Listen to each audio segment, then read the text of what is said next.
Sometimes strangers support you more than the people closest to you, and that hurts because you expect support from family, from friends, from people who know you. But life often works differently. Strangers meet you without a past.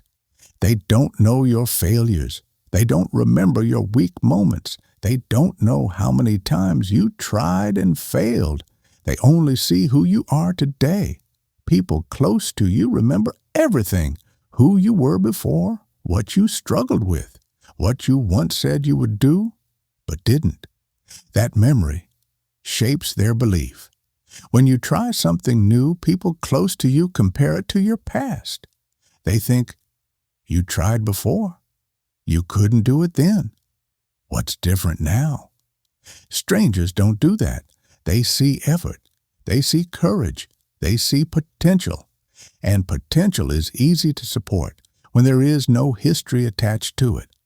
Another reason is expectations.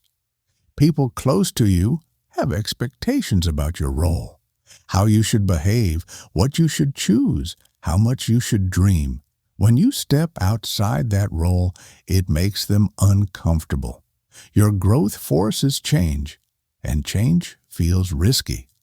So support becomes cautious, quiet, sometimes missing. Strangers don't lose anything if you change. Your growth doesn't disturb their comfort, so they cheer freely. There is also fear involved, not bad fear, human fear. People close to you fear your failure. They imagine what could go wrong. They worry about pain, loss, embarrassment. So they say things like, be realistic. Don't expect too much. Think twice. They think they are protecting you, but it feels like doubt.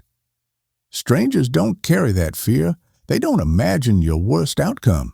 They imagine what's possible. That feels like belief. Another reason is comparison. When someone close to you supports you, your success changes the balance. If you grow, their position in life is questioned. Your progress becomes a mirror. Not everyone is ready to look into that mirror. Strangers are not affected by this. Your success doesn't reduce them. It doesn't challenge their identity, so they celebrate it. There is also honesty. Strangers listen without trying to control you. They don't interrupt with advice based on their own life. They don't push their fears onto your choices. They listen because they want to understand, not because they want to manage you. That kind of listening feels rare and powerful. With strangers, there is also emotional safety. You don't need to protect an image. You don't need to explain your past. You don't need to meet expectations. You can speak freely, and freedom creates connection. People close to you may love you deeply, but love often comes with attachment. Attachment brings fear. Fear brings control, and control weakens support. Strangers have no attachment, so their support feels lighter.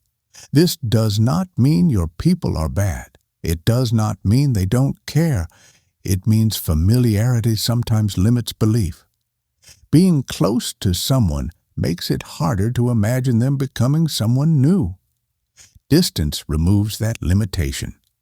That's why sometimes a stranger supports you more, not because they love you more, but because they see you more clearly.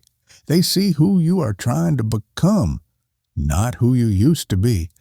And sometimes that belief from a stranger is enough to keep you going until you learn to believe in yourself.